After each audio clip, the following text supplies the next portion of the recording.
தேவ தூதர்களின் பாடலை குறித்து நாம் தியானித்தோம். இன்றைக்கு சிமியோனின் பாடல் என்று சொல்லி அது லூக்காவிலே 2ஆம் அதிகாரத்திலே 25 முதல் 35 வரை ஜெபமுடியமானவர்கள் வாசித்தார்கள். இந்த சிமியோனின் பாடலை நாம் தியானிக்க போகிறோம். கண்களை நாம் ஜெபிக்கலாம். தகப்பனே, இந்த மனமகிழ்ச்சி நாளுக்கு நன்றி செலுத்துகிறோம். உடைய நாமத்தில் ஒன்று கூடியிருக்கிறோம். நான்கு பிள்ளைகளுக்காக துதிக்கிறேனப்பா. எனக்கும் வந்திருக்க அந்த பிள்ளைகள் இந்த வார்த்தையை ஆசுவத்தாங்க. என்னோடு எங்களோடு இடைவிட நாங்கள் இயேசு மூலம் ஜெபிக்கிறோம் பிதாவே. ஆமென். நாங்கள் அந்தமானிலே 97 முதல் 99 வரை அந்தமானிலே நாங்கள் ஊழியம் செய்தோம். அப்போ போகும்போது நிறைய கப்பல் இந்திய கவர்மெண்ட் இந்த சவுதி அரேபியா ஓடின ஒட்டகங்களை ஏற்ற கப்பலை வாங்கி அதை ஆல்டர் பண்ணி அதை தான் ஓட்டுறாங்க. நான் போகிற கப்பல் வந்து அக்பர் ஒரு கப்பல். அது இந்த சூப்பர் டீலக்ஸ்லாம் நல்லா இருக்கும். இதில் பங்கு மக்களால் விற்க முடியாது, அவ்வளோப்பட்ட கப்பல். ஆனால் அது ஒரு 11 மாடி உள்ள ஒரு கப்பல். நண்பன் ஒரு கப்பல் போனால் அது 13 மாடி. பாதி கப்பல் தண்ணீரை மூழ்கி தான் வரும். ஒருவேளை நீங்கள் கப்பலில் போனீங்கன்னா அதனுடைய கஷ்டங்கள் உங்களுக்கு தெரியும். அது கப்பலில் பார்த்தீங்கன்னா போகும்போது சில நேரம் அலப்பான்னு சொல்லுவாங்க, அது புயல், கப்பல் அதிகமான காற்று. புயல்னா ஒரு குறிப்பிட்ட பவருக்கு மேலே போனால் புயல், அது கீழே தான் பயங்கர காற்று. அப்படியே போய் கொண்டு போய் இப்படி இந்த தலையாட்டி போகிற மாதிரி ஆடி ஆடி வரும். சாப்பிட முடியாது. உட்காந்து சாப்பிடும்போது தட்டெல்லாம் வரும். அப்படி போய் ஃபைல் ஆகிடும். திரும்ப நம்ம பார்த்துட்டு நம்ம தட்டு நம்ம டேபிளுக்கு வரும் வழியாக அப்படி பிடிச்சிட்டு தான் சாப்பிடும். ஆனால் கொஞ்சம் அந்த கேபின் பேசஞ்சர்ஸுக்கெல்லாம் மேலே வச்சுருப்பாங்க மாடியில். அது கொஞ்சம் அளப்பாக கம்மியாக இருக்கும். நான் என்ன சொல்ல வருகிறேன், போட்லேயோ கப்பல்லையோ நீங்கள் நான் கடலில் போகும்போது கடல் சர்ஃபேஸில் என்னென்ன காரியங்கள் உண்டாகுதோ அளப்பா அந்த கடல் அலை கடல் சீற்றம் அப்படியே ஆட்களை உலுக்கி எடுக்கும். அதே கடலிலே ஒரு 50 அடி கீழே, 50 ஒரு 70 அடி கீழே நீர்மூழ்கி கப்பலில் நீங்கள் போனீங்கன்னா உங்களுக்கு எந்த பாதிப்புமே இல்லை. அந்த மேலே இருக்கிற சர்ஃபேஸில் இருக்கிற அந்த அலைகள் அளப்பா மற்றும் அந்த காற்று அந்த தண்ணீர் சீற்றங்கள் சிறிது நீங்கள் ஆழத்தில் சென்று விட்டால் நீர்மூழ்கி கப்பலில் நீங்கள் பார்த்துருப்பீங்க. நீர்மூழ்கி கப்பல் ரொம்ப சொகுசு கப்பல், ரொம்ப சொகுசாக அது செய்யப்பட்டது. அதில் எந்த ஒரு பதற்றமும் உங்களுக்கு இல்லை. நீட்டாக போய்கொண்டே இருக்கலாம். அன்பு தேவனுடைய இந்த பூமியிலே கிறிஸ்தவர் என்று சொல்கிற நீங்கள் நானும் மேலோட்டமாய் வாழும் பொழுது நம்மை சுற்றி அடிக்கிற புயல், ஒருவேளை மாமியார் மாமனார் இல்லாட்டா அண்ணன் தம்பி அக்கா இல்லாட்டா சபை விசுவாசி போதகர் என்று சொல்லி இந்த சூழலில் அடிக்கும் பொழுது நீங்கள் மேலோட்ட கிறிஸ்தவராக இருந்தால் சுருக்கத்தை உங்களுக்கு வந்துடும். உங்களால் அதை தாங்கிக் கொள்ள முடியாது. அதே நேரத்தில் தேவன் சொன்னது போல ஆழமாய் தோன்றி கண்மலை மேல் அஸ்திபாரத்தை போட்ட கிறிஸ்துவிலே ஆழமாய் வளர்ந்த கிறிஸ்தவன், நல்ல அனுபவத்தினுடைய கடன் செல்கிற கிறிஸ்தவன், இப்படி நிறைய புயல் வெள்ளங்களை பார்த்த கிறிஸ்தவன் ஆழமாய் அவனுடைய விசுவாசம் இருப்பதினாலே இந்த சர்ஃபேஸில் உண்டாகிற சலசலப்பு அவனை ஒன்றும் செய்ய முடியாது. இங்கே இருக்கிற இந்த சிமியோனுடைய காலத்தில் பார்த்தீங்கன்னா உரமான ஒரு காலம், ரோமர்கள் ஆட்சி காலம். அங்கே யூதர்கள் எல்லாம் அடிமைகள், பயங்கரமான ஹெவி டேக்ஸ். ஆலயத்தில் பார்த்தீங்கன்னா பயங்கரமான டிசிப்ளின். ஏதாச்சும் அந்த ஆசிரியருக்கு இல்லாட்டால் வேதபாரருக்கு இல்லாட்டால் பிரதான ஆசிரியர் விரோதமாக பேசினா சர்ச்சை விட்டு புறந்தள்ளிடுவாங்க. புறந்தள்ளிட்டா கணக்கு கூட பதிக்க முடியாது. இப்படி ஜனங்களை ஒருவருடைய மதமும் சரி அரசாங்கமும் சரி அப்படி கொடுமை பண்ணி வைத்திருந்தது. அது மட்டும் இல்ல, கொடுமையான ஆட்சியாளர் ஏரோது 2 வயசுக்கு கீழ்பட்ட குழந்தைய கொள்றான யோசிப்பாருங்க. நம்மளுக்கு ஒரு நாய் ரோட்டை சுற்றி கிடந்தா ஐயோ மனம் துடிக்குது. 2 வயதுக்கு ஏற்பட்ட குழந்தைகளை உள்ளுக்குள்ளேயே கட்டளை கொடுக்கிறான் அந்த ஏரோது. அந்த அவனை பற்றி நிறைய போடப்பட்டது. அதே போல பிரதான ஆசிரியர் தாய்மா அண்ணா அப்புறம் வேதபாரர் பரிசேயர்கள் அந்த சூழலை யோசித்து பாருங்கள். அந்த நேரத்தில் இந்த சிமியோன் நீதிமானாய் தேவனுக்கு பயந்தவனாய் கர்த்தருடைய பிள்ளையாய் வாழ்ந்தான். ஒரு ஆழமான அனுபவம் உள்ள, சூழ்நிலையால் பாதிக்கப்படாத ஒரு பசுத்தவான் வாயில் வந்த வார்த்தைகளை நீங்கள் நான் தியானிக்க போகிறோம். இந்த காரியம் என்று சொன்னால் நீங்கள் லேவியராகவும் 12ஆம் அதிகாரத்தை படிச்சுக்கோங்க. இதுலேயும் போடப்பட்டிருக்கிறது. லூக்கா அங்கே 2ஆம் அதிகாரம் படிங்க.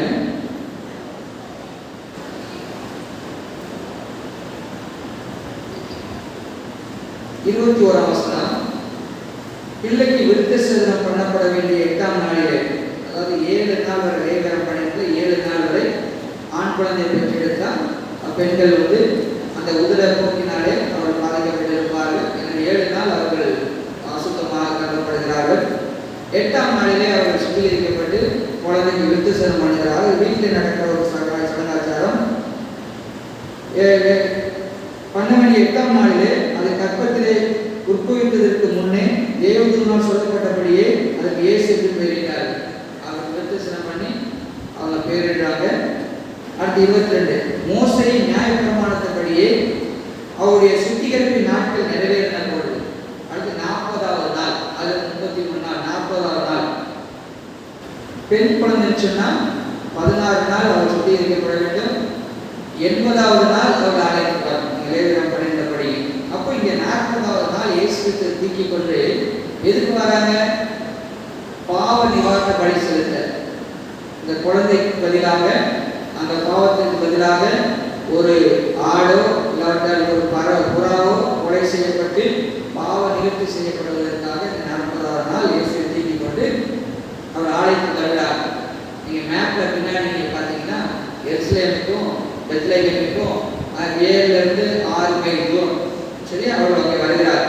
23, முதற் பேரான எந்த ஆண் பிள்ளையும் கர்த்தருக்கு பரிசுத்தமானது எனப்படும் என்று கர்த்தருடைய நியாயப்பிரமாணத்தில் எழுதியிருக்கிறபடி அவரை கர்த்தருக்கு ஒப்புக் கொடுக்கவும், கர்த்தருடைய நியாயப்பிரமாணத்தில் சொல்லியிருக்கிறபடி ஒரு ஜோடு காட்டு புறாவையாவது 2 புறா குஞ்சுகளையாவது பலியாக செலுத்தவும் அவரை எருசலேமுக்கு கொண்டு போனார்கள்.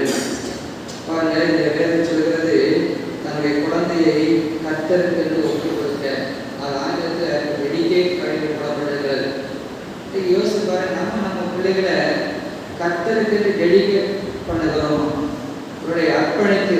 அதுவே அந்த பிள்ளைகள் 6 வயசுக்குள்ள இருக்கிற வரைக்கும் ஆதாயம் பண்ணாதான். எனக்கு நான் சொல்லியிருக்கிறேன், 6 வயசுக்கு மேல நீங்க செய்யறதுதான் அது செய்யும். 6 வயசு கீழே தான் நீங்க சொல்றதை கேட்கும்.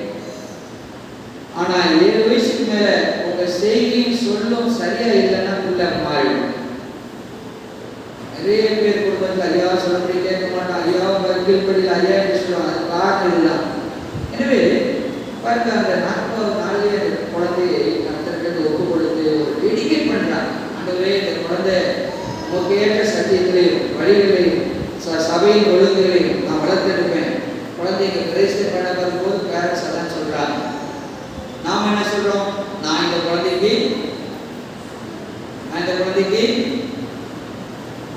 எந்த இடையூறாகவும் இருக்க மாட்டேன் அப்படின்னு சொல்றாங்க. குழந்தைக்கு இடையூறாக கழுத்துல எந்திரங்கள், கழுதுனால அந்த எந்திரங்கள் சுத்தப்படும். எந்திரங்கள் தான் பெரிய கல், தானியெல்லாம் போட்டு அரைக்கிறது. அதை கழுத்துல கட்டி கடலின் ஆழங்களை போடணும். வேலை தச்சு வந்துடும் ஓரமாக போட்டாங்க. ஸோ இந்த குழந்தைக்கு என் வாழ்க்கை மூலமா நாங்கள் உற்சாகப்பட்டும் இடையூறாக இருக்க மாட்டோம்னு சொல்றோம் சபையா. So educating the child is very very important. உங்கள் குழந்தைகளை ஆண்டவருக்கு பிரதிஷ்டை பண்ணுங்க, அவன் மேலே கையை வச்சு ஆசீர்வதிங்க. ஆண்டவருக்கு இந்த குழந்தைய கொடுத்தா நன்றி சொல்லுங்க. இந்த குழந்தை ஒரு நாள் இல்லை, சரி, நம்ம இந்த பூமிக்கு கடந்து போவோம். நம்முடைய தலைமுறை சந்ததி அந்த கர்த்தருக்கு பயந்ததாய், கர்த்தரை கனமண்டுகிறதாய், தேவாலயத்தோடு ஐக்கிய வைக்கிற பிள்ளையாய் என் பிள்ளை வளரணும், குழந்தை வளரணும்னு பெற்றோர் நீங்கள் டெடிகேட் பண்ணுங்க. அப்படி பண்ணலைன்னா இன்னைக்கு பண்ணுங்க. ஏசப்பா அப்படி பண்ணப்பட்டார். சரியா? அது 25ஆம் வசனம். அப்பொழுது சிமியோன் என்னும் பெயர் கொண்ட ஒரு மனுஷன் எருசலேமில் இருந்தான். அவன் நீதியும், 25 நான் வாசிக்கிறேன், அவன் நீதியும் தேவ பக்தி உள்ளவனாயும் இஸ்ரவேலின் ஆறுதலாக காத்திருப்பனாய் இருந்தான். அவன் மேல் பரிசுத்த ஆவி இருந்தார்.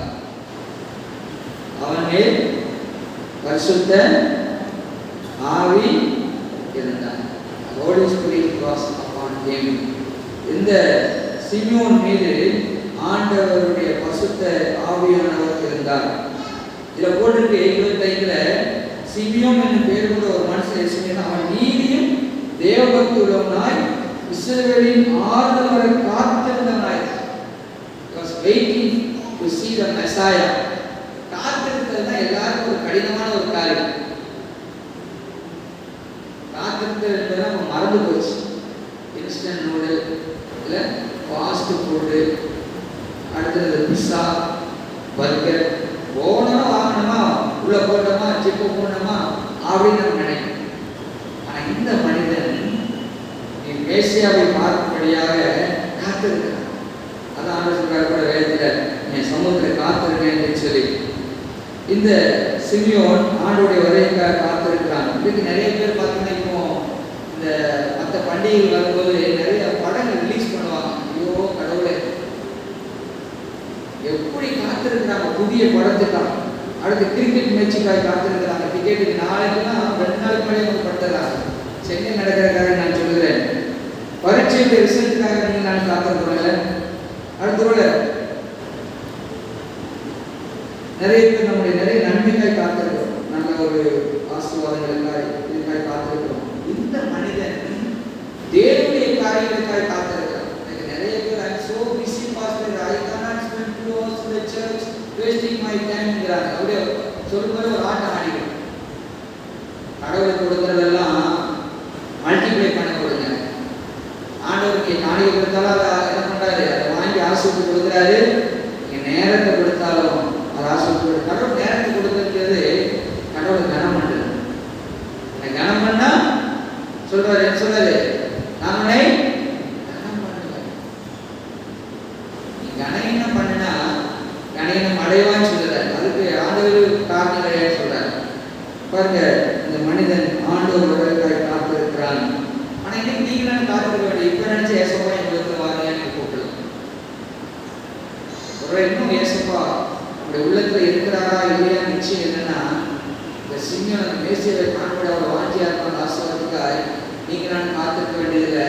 அவர் தான் நீ காத்திருக்கிறார். ஐயோ என் மகன், ஐயோ என் மகள் என் கூட பேச மாட்டாளா, என் பாதுல காத்திருக்க மாட்டான்னு சொல்லிட்டு ஆண்டவர் காத்திருக்கிறார். என்னுடைய கருத்தை தேவனை காக்க வைக்காதீங்க. நீங்கள் அவரை அங்கீகரித்துக் கொள்ளுங்கள், ஏற்றுக்கொள்ளுங்கள். இயேசுவை அறிந்து கொண்டவர்கள் வேதத்தை அறிந்து கொள்ள மட்டும்தான் ஆண்டுடைய சித்தத்துக்காய் காத்திருக்க முடியும். நம்ம தேவர்களே காத்திருக்கும் போது நம்முடைய விசுவாசம் வளர்கிறது. 75 வயசுல ஆபிரகாம் கூப்பிட்டாருன்னா அவன் உத்திர வழக்கத்திலேயும் மற்ற சடலாச்சாரனை கட்டி இருக்கப்பட்ட மனிதன். குழந்தைந்தாரன் சொல்லும் போது அவனுடைய விசுவாசம் வளர்ந்துச்சு. அதனால தான் 100வது வயதில் அவனால் குழந்தையை பெற்றுக்கொள்ள முடிஞ்சிச்சு. காத்திருக்கும் போது தான் நம்முடைய விசுவாசம் வளர்கிறது. தேவைப்படுகிறேன். இங்க ஆண்டவர் கொடுத்த வாக்குத்த வார்த்தை அவனுக்கு ஜீவனாக இருந்துச்சு. என்ன வார்த்தை கொடுத்திருந்தாரு, மேசியாவை காணும் என்பதாக நீ மறிக்க மாட்டார். அந்த வார்த்தை அவனுக்கு ஒவ்வொரு நாளும் ஜீவனை கூட்டி கொடுக்கிறதாகவும் ஜீவனை இன்னும் உறுதியுள்ளதாக மாற்றுச்சு. ஆண்டுடைய வார்த்தை சொல்லுதில் மனிதன் அப்பத்தினாலே மாத்திரமல்ல தேவனுடைய வாயிலுக்கு போடப்படுகிற ஒவ்வொரு வார்த்தையினாலும் கிடைப்பான். தேவ வசனம் நல்ல ஔஷதம், எலும்புகளை நினமுள்ளதாகும். கர்த்தருடைய வார்த்தை விசுவாசிப்போம். வார்த்தையை ஜீவன். இவனுக்கு அந்த தேவன் கொடுத்த வாக்கு கொடுத்த வார்த்தை சொல்கிறது, நீ மேசியாவை காணுகிற முன்பதாக நீ அழிக்க மாட்டேன். அப்படிதான் அந்த வாக்கு அவனை ஜீவனோடு ஜீவிக்க செய்தது. இங்க பெற்றோர் இயேசு கிறிஸ்துவை எடுத்துட்டு வந்து அவங்க பிரவேசம் செய்யறாங்க. ஆனா அன்றைக்கு இந்த இயேசு கிறிஸ்துவை, இந்த குழந்தையை அநேக விஐபிஸ் இழந்து போனாங்க. அதுக்கு நம்ம சொன்னாங்க, ஏரோது கேள்வி பண்ணான், ஆனா போய் அவரை பார்க்கல. வேத பரிசேயர் சொல்றாங்க, ஐயா ஏசு பெத்லகேம் பிறப்பார், அவன் போய் அவரை பார்க்கல. அடுத்து பிரதான ஆசிரியர் மேசியாவுக்காக தான் காத்திருக்கிறாங்க, அவங்க போய் பார்க்கல. அடுத்து எல்லாவற்றுக்கும் மேல யாரு, இந்த சத்திரக்காரன், ஐயோ ஒரு வாசலே வந்திருக்கிற அவன் இந்த மேசியாவை காண முடியவில்லை. ஆனால் இந்த ஒரு பசுத்தவான் அங்கே ஏசப்பாவை காணும்படியாக ஏசப்பாவை காணுவரை அவனுக்கு ஜீவனம் என்று சொல்லி ஆண்டவர் அங்கே வாக்கு கொடுத்திருந்தார். இந்த சிமியோன் ஒரு சிம்பிள் மேன். அன்றைக்கு இயேசு கிறிஸ்து கூட பிறந்த பொழுது சிம்பிள் மக்களுக்கு தான் இந்த நற்செய்தி முதலாவது புறப்படுச்சு. என்று சொன்னால் அவர்கள் அதை கண்டுகொள்வார். நான் இடையில வாசித்து இருக்கும்போது இயேசுடைய பிறப்பு எல்லா ஜனங்களுக்குரியதாக மாறிச்சு. இந்த சாஸ்திரி வராங்க, வேதவாரம் இருக்கும்போது ரோம அரசாங்கத்துக்கு மக்களாக இருக்கிறாங்க. இயேசு மறிக்கும் பொழுது ரோம அதிகாரி சொல்கிறார், செஞ்சு சொல்கிறார், மெய்யாகவே தெய்வம் என்று சொல்லி அவர் அறிக்கையிடுகிறார். விதமாக இயேசுடைய பிறப்பு அன்றைக்கு எல்லாரும் கண்டுகொள்ள முடியாது என்பதை தேவைப்படுகிறேன். இன்றைக்கு அநேக இயேசுவை பேருந்தையும் அந்த ஸ்கூல்லே படிப்பாங்க, எல்லாம் வைப்பாங்க. ஆனால் இயேசப்பா வேண்டான்ட்டு இருக்கிறாங்க. நிறைய பெரிய பெரிய ஆட்கள்லாம் ஒரு இயேசுவை வணங்குகிற மக்களுடைய பள்ளிக்கூடத்திலேயோ ஆஸ்பத்திரியிலேயோ அவர்கள் எல்லா நன்மையும் பெற்றுக் கொள்கிறார்கள். அது இயேசு வேண்டாம் என்று பார்த்து நிற்கிறாங்க. நீங்கள் ஆசீர்வாதம் வேணும், இயேசு வேண்டாம் இருந்தால் அவங்களோட நாம நிற்கிறோம். இயேசு எனக்கு வேணும், இயேசு வந்துட்டு எல்லா நன்மையும் எனக்கு கிடைச்சிடும். அது கிடைக்காது எனக்கு கவலை இல்லை. இந்த சிமியோனுக்கு அதுக்கு இயேசு ஜீவனாக இருக்கிறார். முதலாவது நான் சொன்னேன் என்னுடைய வார்த்தையிலே 25 கடைசி வரை அவன் மேல் பசுத்த ஆவி இருந்தார். He was living in the spirit. அவனுடைய பசுத்த ஆவியினாலே அந்த சிமியோன் வாழ்கிறான். பசுத்த ஆவியானவர் 2 வழிகளிலே நம்முடைய வாழ்க்கையில் செயல்படுகிறார்.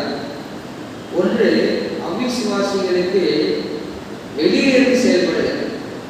இதிலே வழியிலே நடவுங்கள், பாவத்தை உணர்த்தும்படிய பசுத்த ஆவியை செய்கிறார். ஆனால் விசுவாசிகளுக்கோ தேவன் நமக்குள்ளே வந்து நமக்குள்ளே நிரப்பப்பட்டவராய் நமக்குள்ளிருந்து செயல்படுகிறார். இந்த பசுத்தாவை பார்த்தீங்கன்னா பாருங்க, 26 லூக்கா 2:26, கர்த்தருடைய கிறிஸ்துவை நீ காணும் முன்னே மரணமடைய மாட்டாய் என்று பசுத்த ஆவியினால் அவனுக்கு அறிவிக்கப்பட்டும் இருந்தது.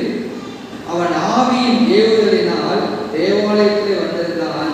இயேசு என்னும் பிள்ளைக்காக நியாயப்பிரமாண முறையின்படி செய்வதற்கு தாய் தகப்பன்மார் அவரை உள்ளே கொண்டு வருகையில் அவன் அவரை தன் கைகள் ஏந்தி கொண்டு தேவனை சோதரித்து அவன் நாள் வாக்கு பண்ணனால வருகிற ஒவ்வொரு கப்பல் ஒவ்வொருத்தரும் பிள்ளை எடுத்துருந்தா உள்ள இந்த பிள்ளையா இருக்கும், இந்த பிள்ளையா இருக்கும். அவர் உள்ள ஒவ்வொரு நாள் ஏங்கி இருப்பார்.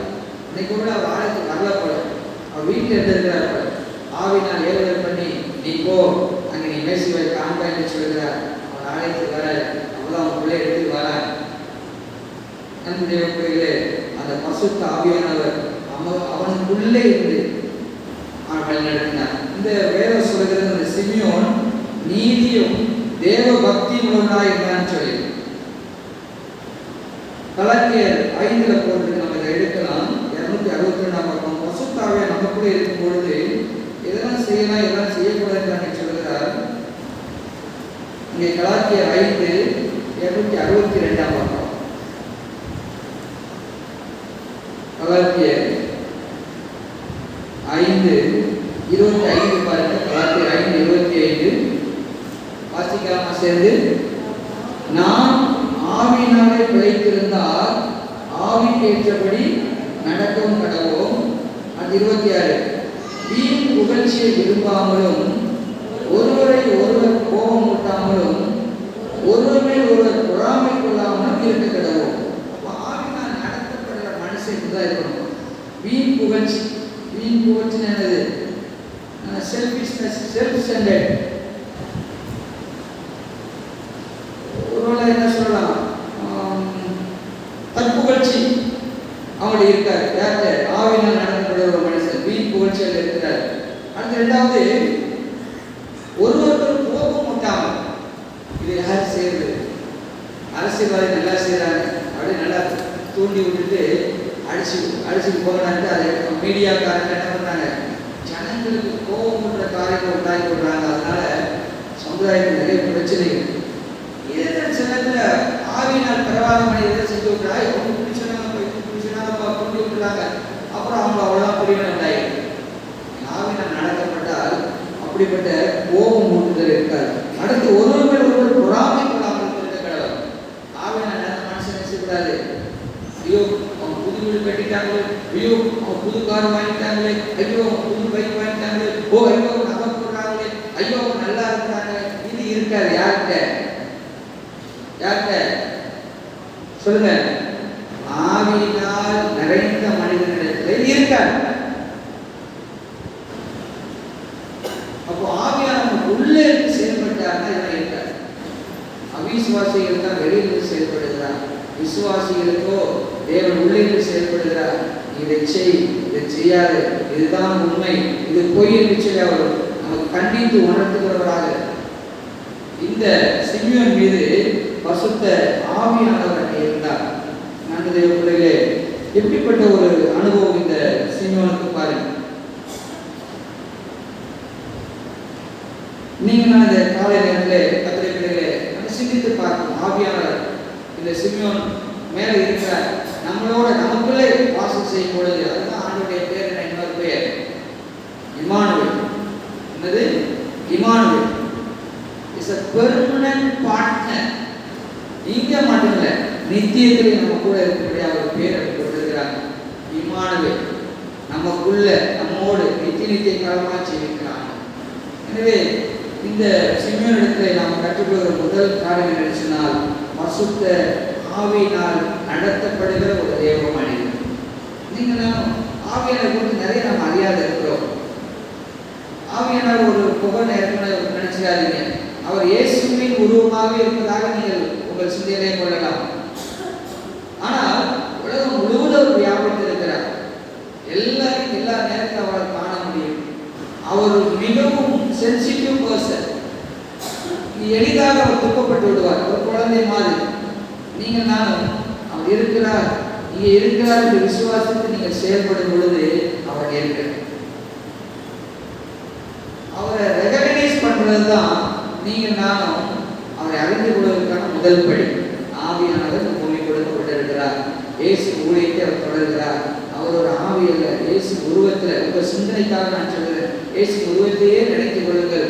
அவர் இங்கே சிங்காசனம் அமர்ந்திருக்கிறார், இங்கே நம்மோடு கூட உளவாடி கொண்டிருக்கிறார். இயேசு அந்த பசுத்த ஆவியார் என்னோடு கூட இருக்கிறார். கூட்டின கதவுகளாக வர முடியும். நம்ம ஏற்கனவே கேட்டிருக்கிறோம். அந்த ஆவியானவர்னாலே இந்த கிறிஸ்துமஸ் இந்த நாட்களில் நீங்கள் நான் பெற்றுக்கொள்கிற காரியம், இந்த பசுத்த ஆவியானுடைய செயல்பாடை இயேசு பிறப்பிலிருந்து அவர் உயிர்த்தது வரை நீங்கள் அப்படியே கோவியாக படிச்சீங்கன்னா அது புரியும். ஆவியானுடைய இடைப்படுதல். எனவே அந்த ஆவியானவர் இல்லாமல் நம்ம செய்ய முடியாது. வேதத்தை படித்தாலும் புரியாது. நீங்கள் அந்த ஆவியான வழியை கேளுங்க. அந்த சிமியோன் மேலே அந்த ஆவியானவர் இருந்தார். சர்ஃபேஸ் லெவலில் இருந்த எந்த காரியமும் அவரை பாதிக்கல.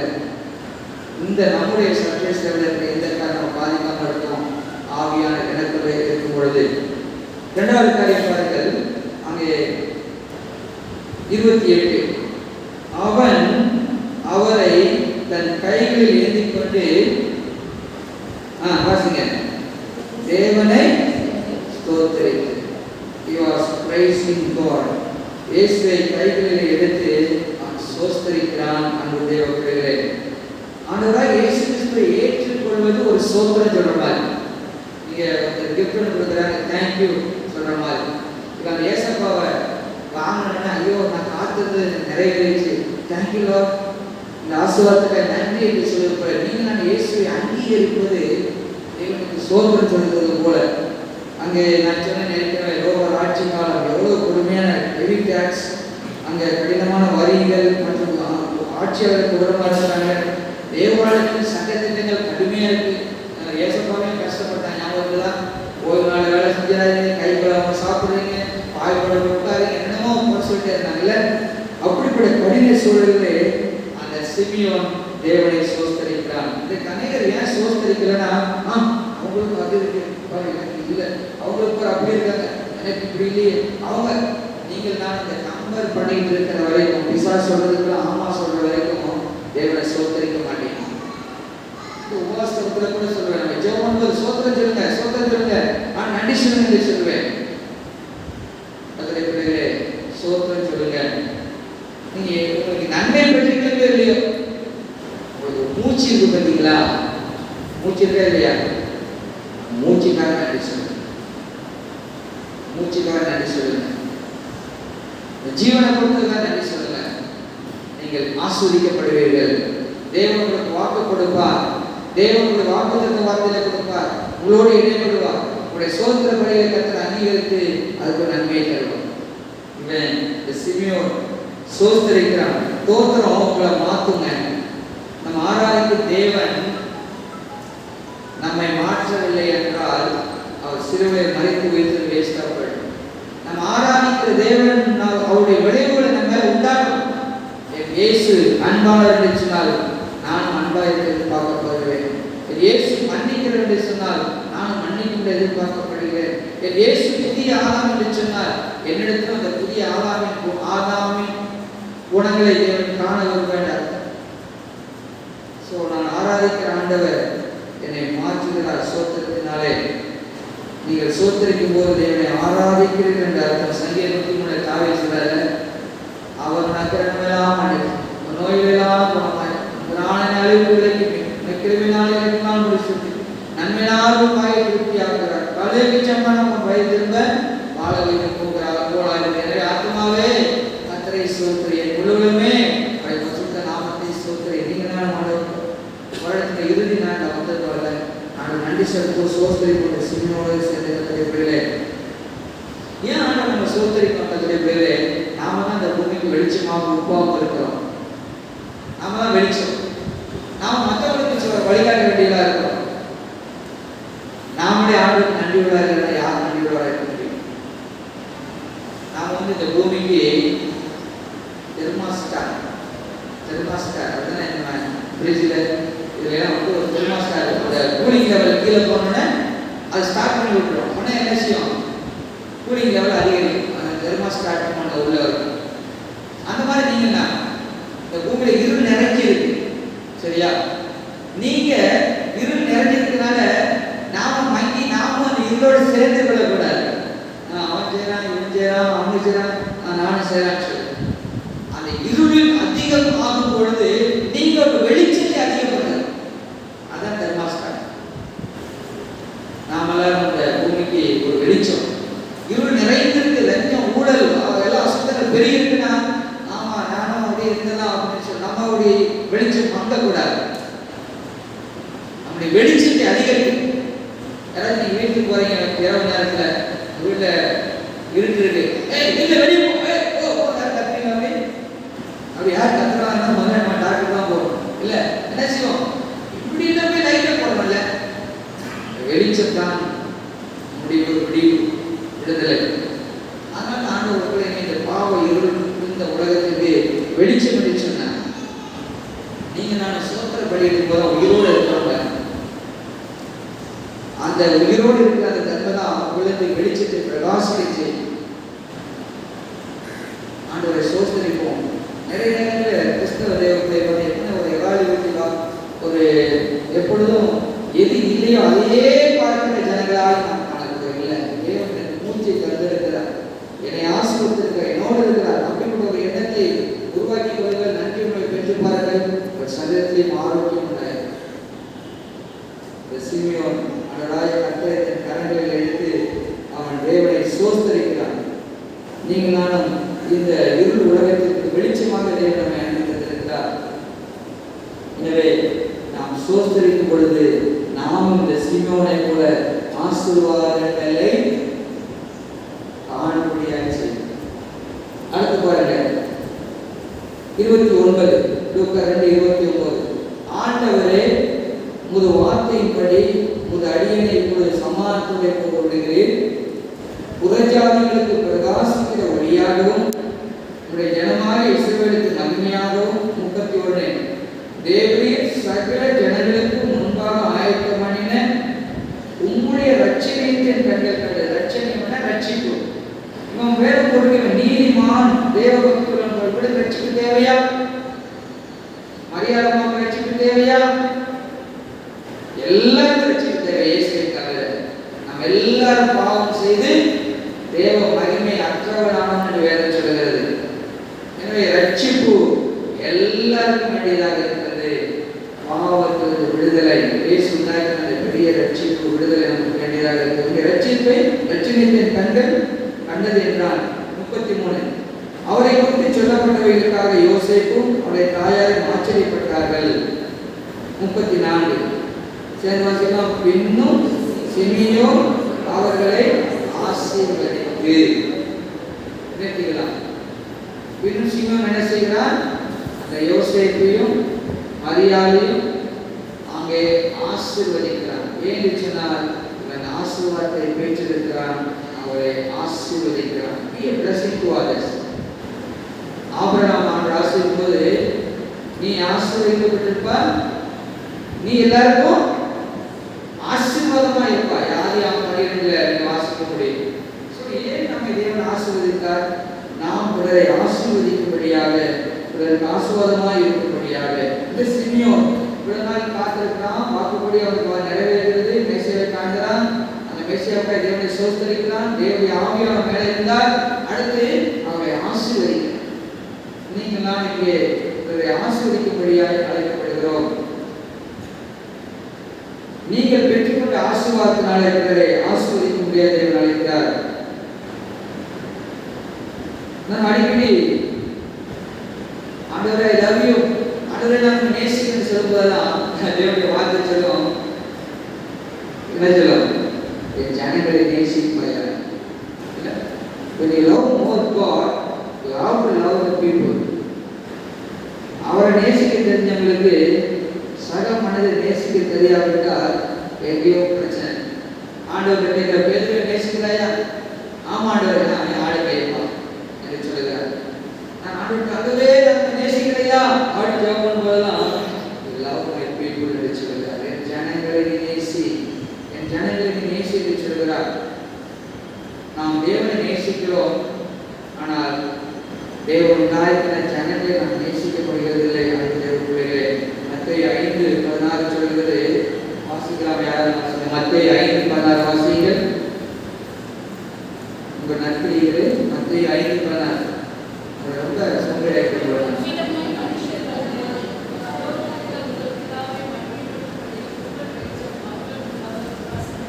ஆமே, நன்றியம்மா. நம்முடைய நற்கிரியைகள் தான் அந்த வெளிச்சம், அந்த நற்கிரியைகள் தான் மற்றவர்களை ஆசீர்வதிக்கிறது. அந்த நற்கிரியை பிற மக்களுக்கு என்ன செய்யும்? உண்டாகட்டும் என்று சொல்லி அந்த மத்திய 5 ஆண்டவர் பல பிரசங்கத்தை சொல்கிறார். பசுத்த ஆவியானவர் நமக்குள்ளே இருந்தால் நற்கிரியை உண்டாகும். நற்கிரியை என்பது நம்மளை ஆசீர்வதிக்க ஏதுவாகிறது. கொடுத்தது மட்டும் ஆசீர்வாதி நீங்கள் நினைத்துக் கொள்ளக்கூடாது. நம்முடைய நற்கிரியை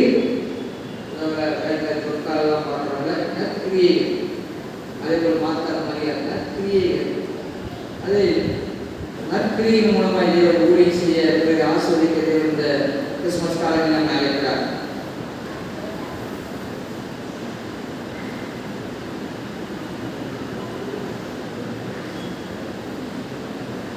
இந்த சிமியோனுடைய வாழ்க்கையை நான் பார்க்கும் பொழுது ஒரு தனித்தன்மையை பார்க்கிறேன்.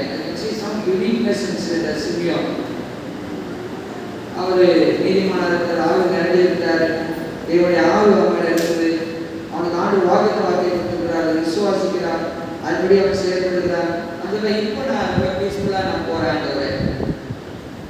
யோசித்து பார்க்கலாம். நம்முடைய வாழ்க்கையில் சம் யூனிக்னஸ். ஒரு பேரை சொல்லும்போது அவங்களா ரொம்ப நல்ல கிரியைகள் செய்வாங்க, நல்ல அருமையாக இருப்பாங்க, நல்ல ஆலோசனை கொடுப்பாங்க, நல்ல ஒரு மனிதர், நல்ல ஒரு மனுஷி.